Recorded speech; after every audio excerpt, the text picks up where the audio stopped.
Hey guys, welcome back to another video. Once again, I'm doing a little quiz on Britannica, and I saw that they have a World War One fact or fiction. Last time I did a World War Two one, had lots of fun, learned some interesting things, made a bunch of mistakes, but we're here just to have fun and learn more history and see. I definitely know way less about World War One, so this one is definitely going to be way more brutal. But it's always interesting to learn and see which areas I can definitely bring up on. All right, Canada fought on the side of Britain in World War One, so that is true. Obviously, they were, I believe, they're still a Dominion during this time. The Flying Tigers flew in France. I believe that's false. I think the Flying Tigers were a World War Two thing, and they happened in China. Yeah, I believe they were China. They were helping the Chinese Air Force fight against the Japanese Air Force. The Red Baron was the nickname of a communist leader, so false. The Red Baron was, of course, the famous fighter pilot in World War One. So far, so good. World War One began immediately after an Austrian nobleman was slapped in public, so obviously no. So this was an Austrian nobleman, I guess you could call him, the prince, when he was shot by a Serbian man, and of course Austria just wanted an excuse to go invade Serbia, which then brought everyone down because everyone was a series of alliances, which Serbia got declared war on by Austria, which had the backing of Germany. Serbia was protected by Russia, and Russia was backed by France. So just a big old entanglement led to World War One. There were many veterans of World War One alive in 2000. I don't believe. I believe. Oh, I guess not. You would think. Let's see. They would have been not super old. I'm not sure how many would have been alive in 2000. So I guess that's something interesting to to think about. Interesting question. Let's move on. Italy was an ally of Germany in World War One, so that is false. So they were originally an ally of Austria-Hungary and the German Empire, but then they switched sides as they did a little bit into World War Two. So Italy kind of switched sides in both wars. World War One ended on November 11th. So that is I guess that is true. The 11th hour. I don't know why I'm thinking of 1919 as the end of the war. It was 1914 to 1918. Already a little slip up by me. Sorry about that. The Triple Entente was the association between Great Britain, the United States, and France.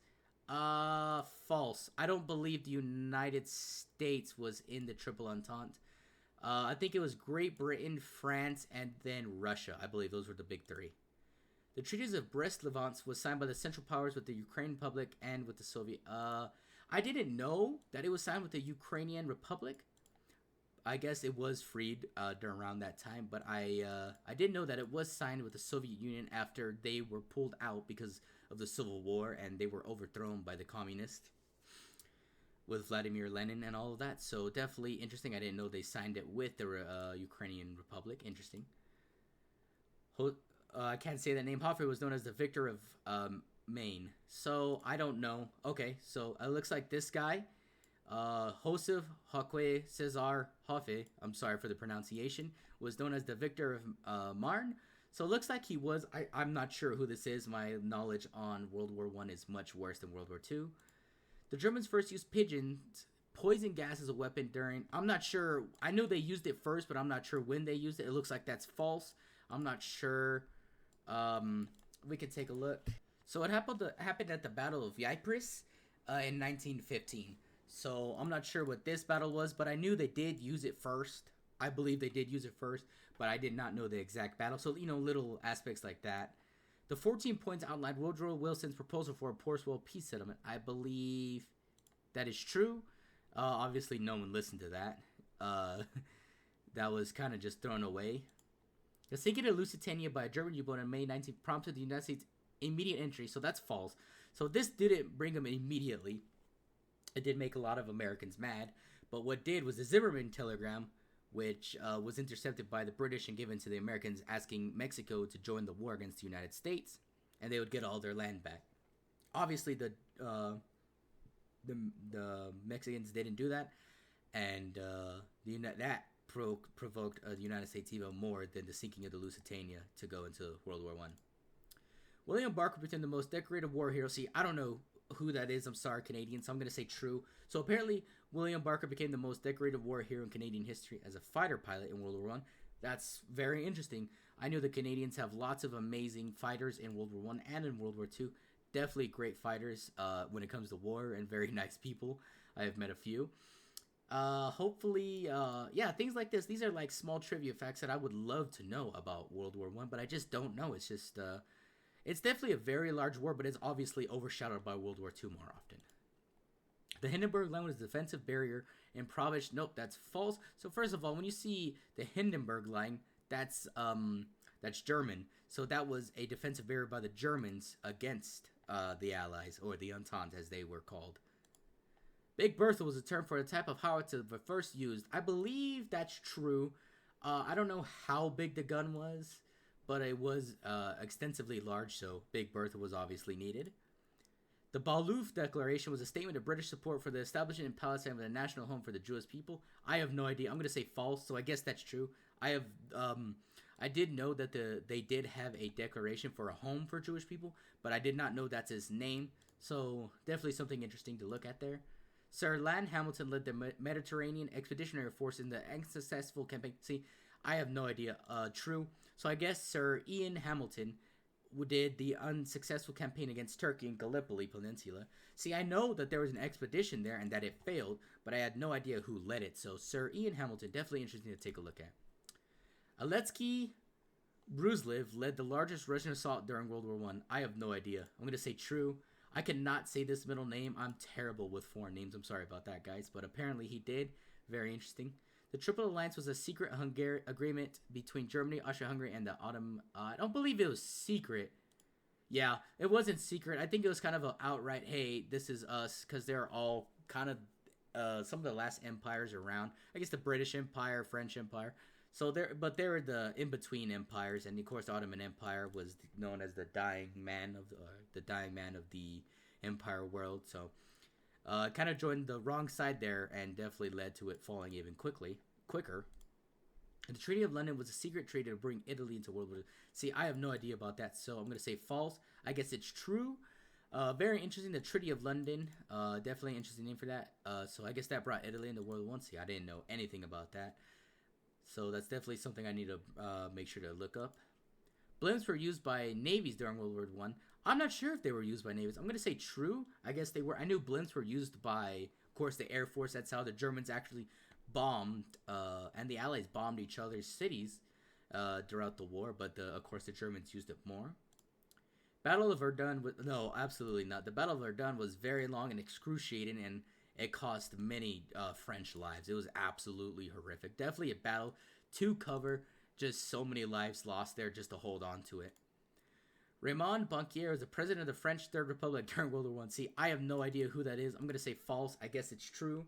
Looks like this is starting to fill up a little bit of a pattern, but I had no idea who that is. So I guess that was the president during the French Third Republic during World War I.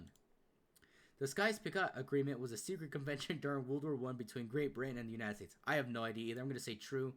I guess it's false. See, so many things like names and agreements, when treaties were signed, who are there between. Lots of things I just don't realize. But when looking at these things, even with me admitting that I don't know that much, it isn't looking too horrible. Of course, it's not as good as I would want it to be. You know, of course, I want to get everyone right. But, you know, I already know that I don't know as much about World War I. The Paris Conference set the peace terms after World War I. I believe it, yes. If you look up Paris Peace Conference, there's like 10 or 15, probably even more of them. Just so many peace conferences were signed at Paris, so definitely interesting. The Battle of Enzo comprised 5 battles fought during... I don't know about that. Okay, so I guess it's false. I almost said obviously it's false, but I didn't even know that. I don't even know where the battles of Enzo's... I don't even know if I'm saying it right during World War I, so... Just a lucky guess there. The Constantinople Agreement was a secret agreement between the members of the Triple Entente. I'm going to just say true, because the Triple Entente was, of course, between Turkey, Austro-Hungarian Empire, and the German Empire. Just because it said Constantinople Agreement, and that's I believe that was the capital of the Ottoman Empire. Or maybe it wasn't. I'm not too sure. But it just sounded right to me, so another lucky guess. The French general Falco Patan became a national hero for his victory at the Battle of... So I think that's false. I believe Falco Patan was a general on land and not in the Navy. But the Battle of Jutland is also a very interesting battle where the Germans and the British brought out a lot of their very big, shiny new ships. And they shot at each other. A bunch of them got injured and damaged, and they never brought them out again. So there was never a really large battle like that. The Treaty of Versailles was a peace agreement by the Allied powers of Germany about the end. True. So yeah, the Treaty of Versailles was the peace agreement that was signed by the Allied powers and by Germany. And a lot of people think that the Treaty of Versailles was a major reason why World War II even happened, putting such horrible, horrible sanctions and just destroying the German economy so hard. Even though, I mean, in my eyes, they didn't start the war at all. It was Austro-Hungary, which they did get dissolved and they were put into many different states. So I guess they got the worst into it, but Germany still was put a lot of blame on. The Battle of the Frontiers is correctly named for the first great clashes on... See, I don't know about this. I'm just going to say true. I guess it is true. The Battle of the Frontiers is the collective name for the first great clashes on the Western Front of World War I. The Treaty of Sevres abolished the Austria... See, I don't know about this. Maybe. So I guess it's false. I have no idea which treaty that is. Very interesting. I'm definitely going to do a lot of research after this. I really need to get my information up on World War I. The Battle of Tannenberg ended in a German victory over the Russians. I believe that's... Oh, okay. Now that I think about it, I think I do know about the Battle of Tannenberg. I believe this was a huge victory over the Russians. I could be wrong about that, but I think this was a very decisive battle where the Russians were pretty much completely routed. And, yeah, I think I'm correct on that, but I also could be wrong. Edmund Henry Hyman Albee, the first Viscount Albee, directed the Palestine Sea. I don't know. So when it comes to names like this and who directed things and campaigns, I really cannot tell you. Those are things that I just really need to get my information up. If you guys actually have any really good books about World War I and things that I can get this information for, or just websites, other YouTube videos, put them down in the comment description. And also, if you're coming along with me or you're doing this at another time, comment down below your score as well so you can, revel about how much you know more than me, which is fine. It's always great to see people who know their history, or, maybe be like, hey, I'm just like you. I don't know as much about World War I. Anyways, let's continue. The Treaty of Lausanne was the final treaty concluding. I don't know. I guess it was, So I guess this was a treaty that was the final borders of Turkey, the new nation of Turkey. So I guess it kind of in 1922 to 1923. So I guess that is kind of the last. Paris guns were a type of long-range weapons by the French. See, I don't know. So I'm gonna say true. I guess not. They weren't. I have no idea. I don't know any of the weaponry of World War I either, or what their names were. So I got a lot of research to do. See, look, throughout here it's looking pretty good. I got some wrongs and a bunch of rights, but right here it's getting pretty bad. The first death charges or death bombs were developed by the United States. I believe they're developed by Germany, if I could be wrong, or maybe even the United Kingdom, because to battle against the U-boats, because they even had U-boats or submarines in World War I, which did a lot of damage. So the Germans always had good submarines. The Dawes Plan was an arrangement for payments of reparations by... See, I don't know that either. I'm going to say true. I guess it was. Like I said, once again, I don't know many of the names, so I just got to work on that. The Second Battle of the Marne was the first large German offensive, so that has to be false. First of all, Second Battle. I believe there's many more large offensives in that, so Second Battle, I doubt it would be. The Battle of Capotero is also known as the 12th Battle. I have no idea what that is, so I'm going to say true. It looks like I'm right, so I'm getting some lucky guesses, but, once again, I have no knowledge of a lot of these battles. The United States declared war on Germany. I believe we joined in 1917, didn't we? So, I believe false. Yeah, I believe it is in 1917. We did join in at the tail end of it. But our manpower is very much needed from the United States to help the final push. Because even though Germany was exhausted from blockade throughout the whole war, so were the Allies. I mean, especially France, they lost a lot. And they had some of their country occupied for a long time. The Black Hand was a secret Serbian society that helped plan the assassination of Franz Ferdinand. I believe, yep. The Black Hand, so Franz Ferdinand was being assassinated, did help the outbreak of World War I. The British Expedition Force sent to France at the start of World War I and World II to support. Yep, they did. In World War II, obviously, they were expelled at Dunkirk, where they were almost destroyed. So, very interesting to see that. And actually, the British weren't involved at first until the I believe Belgium was invaded by Germany to get around some defensive fortifications by France, and the British did not like Germany attacking neutral countries, so that's how they joined in. So a huge mistake by Germany in that sense. The Battle of Amiens marked the beginning of 100 days, a string of Allied offensives. See, I don't know, so I'm going to say true. I guess it's true. I guess that's a long offensive that started to end the war. I knew that towards the end of the war that with the American manpower coming in, that they could push a lot. So definitely definitely interesting to Battle of Amiens. Cool. The Maxim machine gun was largely responsible for the machine gun war. I don't know if I guess it was. Machine guns were getting widely used. They could cut down a lot of people. So this was definitely a very modern and probably one of the most modern industrial wars that we had ever had. So we're seeing killing on an industrial scale pretty much for the first time. And if you look at that, we do have a good little streak going. Awesome. The Battle of Haras was a German offensive on French defense. See, I'm just getting really lucky here, guys. Let's just move on. Alvin York was an American World War I hero. Once again, I have no idea who this is. As an American myself, I'm very disappointed in myself. I should know a lot more of these things. And surprisingly, I might get more right than I did in the World War II one, or a better score, because I'm guessing here, because I don't know a lot of these things. And, I mean, hopefully you guys are here to learn with me and not laugh, but I'm kind of laughing at myself looking about how much of these, these small details that I don't know that I would know about World War II. The Battle of the Muse was a series of final confrontation of the war. I believe, yes. So I do know about the Muse offensives, which were from by the United States, I believe, mostly, I think. So, yeah. There's actually a Sabaton song writing about the Muse offensive if you would like to listen to it. Isaac Newton Lewis is best known for his invention of the Hawkinson's machine. See, I have no idea who made this, so I'm going to say true. It was false. So first wrong in a long time, so lots of good guesses. Isaac Newton Lewis. Is this where we get the Lewis gun from? The Lewis gun? Interesting. I guess he gets his name put into it, so very interesting. So I guess it's a Hotchkiss machine gun, but I guess we get that from the Lewis gun. I wonder if that's the same thing. The observance of Veterans Day in the United States originated on the first anniversary of 1918 armistice that ended. See, I don't know about that either. I'm going to say true. I guess it's true. That's super cool. And I guess that's something I really should know because, Veterans Day is a pretty big deal here in the United States. And that's cool. That's really cool that started, I guess, in World War I, after World War I.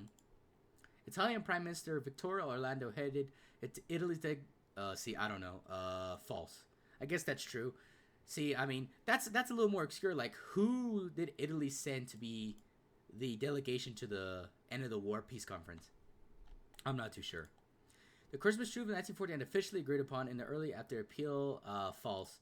I believe the Pope didn't have anything to do with it, but it was a real thing. The Christmas truce where Germans and French soldiers were playing together. In the end, they're just soldiers being ordered to do things, and I don't believe they really wanted to fight, but you're soldiers, you gotta do what you gotta do. So let's view our results. 37 out of 52, so not as horrible as I thought. We got a lot of good guesses. Looks like some people have gotten it pretty right, and it looks like the community average. Looks like I'm doing pretty good. I guess the max score, so that is the max, so not horrible. But thank you guys for joining me for this. Like I said again, if you guys want to follow along, or if you guys followed along with the video or wanted to do this yourself, just go to Britannica.com, and you can just go to categories. This is all you got to do. Go to categories, world history, come down here, and then go to these world history quizzes. There are a bunch of these, so if you guys wanted me to do more of these, that you want me to watch me embarrass myself on, these two I know probably the most, and a lot of these, like exploring India, I'll probably get 0. Second World War, fact or fiction. So it looks like there's a couple more. Exploring Russia, fact or fiction. There's a couple of these that I could get completely wrong. But anyways, that's what you got to do if you want to join along. Put any books, readings for me down below so I can learn more, especially about World War I. And some names, and World War II, code names, and the intelligence part of World War II.